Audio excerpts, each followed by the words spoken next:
morning, I'm Sam from the Outlook Riding Academy, and today we're building your equestrian confidence by teaching the fundamentals of 6-bar show jumping.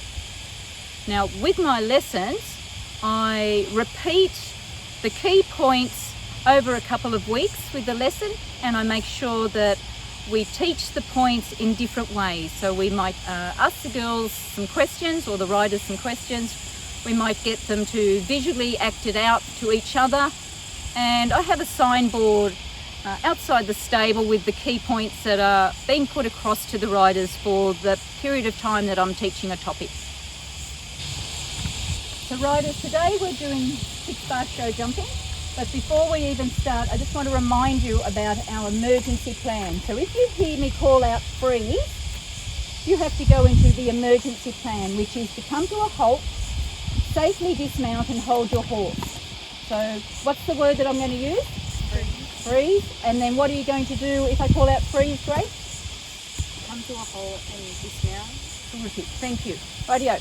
Now, I'm going to just do some questions and see if you can answer these. So why have I got a red flag on the right? So, if you're facing the right way, right on the right. Okay, so we have a red flag marking every jump so that they've got to keep the red flag on their right-hand side. So they can't choose to come back through the jump this way, they must be going forward. Now 6-bar doesn't have to be numbered, but I've numbered it in case we have an issue at a certain jump, and we can talk about number 4 and why they're having difficulty. Okay, riders, walk down now to the start and we'll talk about the start. So girls, we're doing 6-bar. So 6-bar is 6 jumps in a row. Okay, now they're measured out to be 11 metres apart. So on a large horse like this, if you were in canter, you'd actually do a land and 2 canter strides and then a takeoff. So that's when we've practiced and we'll get to canter. But first off, we'll start at a lower pace. So now we've got our 6 jumps in a row, and you can have it in 2 different setups. We can either have all the one level for the whole 6 jumps, or we can have slightly increased as we work our way through, which is what I've set up for today. So your lowest jump is number 1 and your highest jump is number 6. Okay, so when we're setting up something at a riding academy, you don't need to spend too much money on your equipment. I'm just using some cones for my markers, which is the start, and I've got some boxes at the end, some white boxes, to mark my finish. But you need to teach your riders that you have to have a start point. And here you can see my 6 jumps, and they're marked with the red flags. The cones are just from Bunnings, and the flags obviously purchased online. You use a tape measure obviously to get your measurement correct. So with my 6-bar for today, I've measured out 11 metres spacing. I do have a mixture of horses here, from small ponies to large horses, but my more skilled riders are on the bigger horses, so we've set it for them. When I take my junior riders through, we just walk this and we play games such as feet out of the stirrups, so they can still be doing it, but it's not at a challenge of being at trot or canter.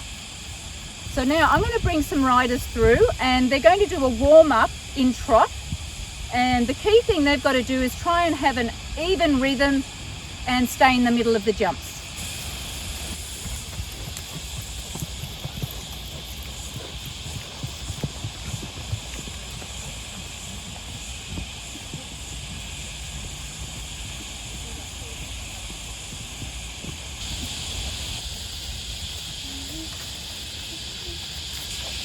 Okay, riders, so Amelia first. How many refusals can you have in the 6-bar? 2. Oh, yeah. And Grace, how many run-outs can you have in the 6-bar? 2. Okay, what penalties do you lose with a run-out or a refusal? 4 penalties. 4 penalties. And what penalties do you have if you knock the top rail down on a jump? 4 penalties. 4 penalties, that's right. So we've got 6 jumps altogether.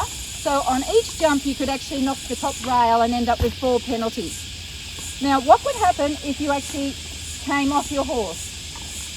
You're eliminated. That's right. So if you're off your horse, you can't continue. But otherwise, with refusals and run-outs, you do get 2 chances. The riders we're going to go through now and maybe pick up canter. So would you like to lead off and do a warm-up?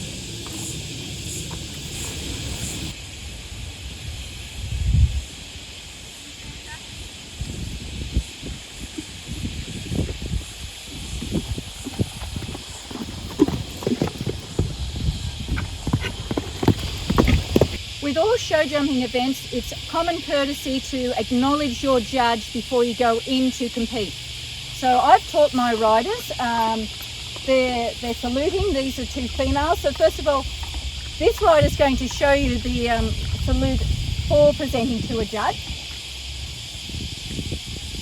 And I've asked this rider to be the male and show you a male salute to the jumping judge.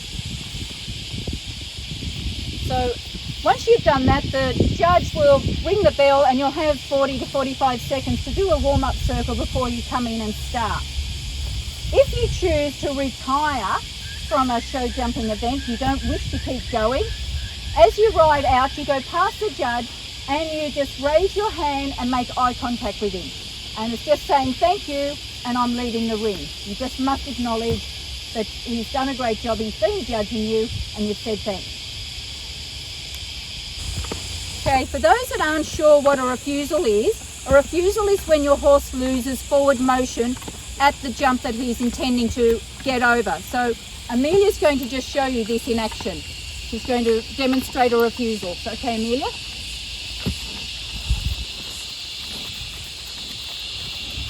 So now the horse has lost forward motion, so she's going to turn out and reface and come back in and approach the jump and continue on her way with the 6 bar.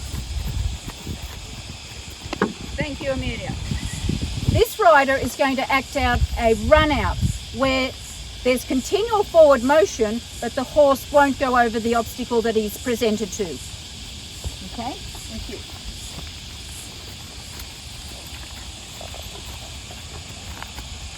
And now rider, come back in and represent at the jump and continue on for your 6 bar.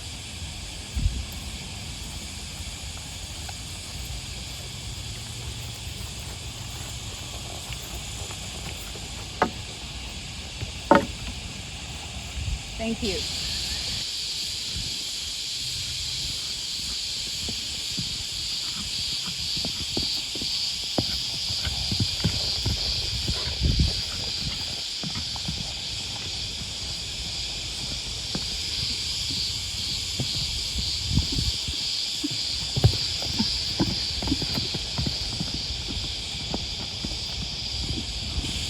So viewers, don't forget to like, subscribe and ring the bell. And until next time, cheerio!